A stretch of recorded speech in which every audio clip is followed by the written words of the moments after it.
Mula sa panlilimos sa kalye sa Maynila, isa na ngayong graduate with honors sa bigating universidad, si Eugene de la Cruz sa kursong Economics. Ang mga hirap na pinagdaanan at naging susi sa kanyang matamis na tagumpay, alamin sa pagpapatrol ni Izzy Lee. Ito ang mga medalya at certificate ng 25 anyos na si Eugene de la Cruz na nakamit sa kanyang pagtatapos sa kolehiyo. Pawis, luha at tiyaga ang pinagdaanan ni Eugene. Kaya naman lubos ang kanyang kasiyahan dahil ang dating namamalimos sa kalye, ngayon may college diploma na.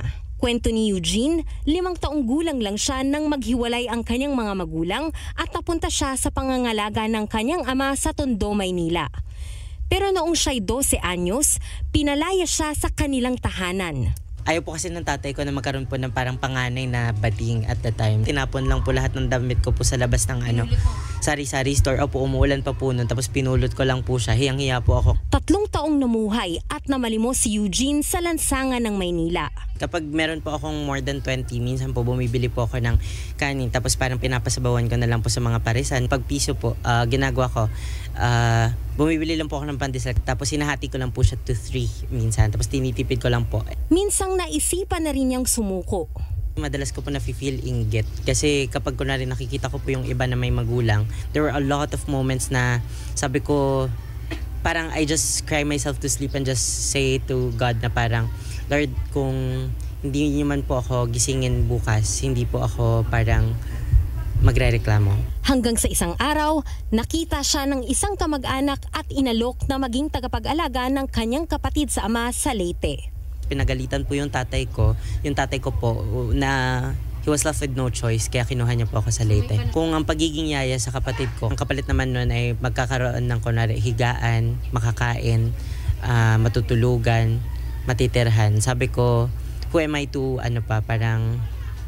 to get jealous pa. Matapos ang 6 na buwan, muli siyang iniwan ng kanyang ama nang piliin niyang mag-aral sa public school. Para matustusan ng sarili, naging math tutor siya at nagturo din ng sayaw. May ilang tao ring tumulong sa kanya. Hanggang sa nakapagtapos siya ng high school na may mataas na grado at karangalan. Hindi nagtagal, nakakuha siya ng scholarship sa Ateneo de Manila University at pinili ang kursong Economics. Hindi naman po maiiwasan na isipin na, Ateneo, maraming mayayaman, parang gano'n. Tapos ako parang just barely getting by. Umabot pa sa point na parang pulube. Iniisip ko lang po kung ano yung napagdaanan ko dati na parang, ngayon ko pa ba susuko na you owe it to your 12-year-old self na tapusin to. Nitong Sabado, taas na siyang tumungtong sa entablado ng pamantasan nang magtapos ng may honorable mention.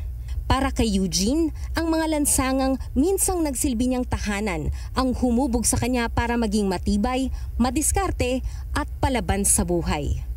Izzy Lee, ABS-CBN News.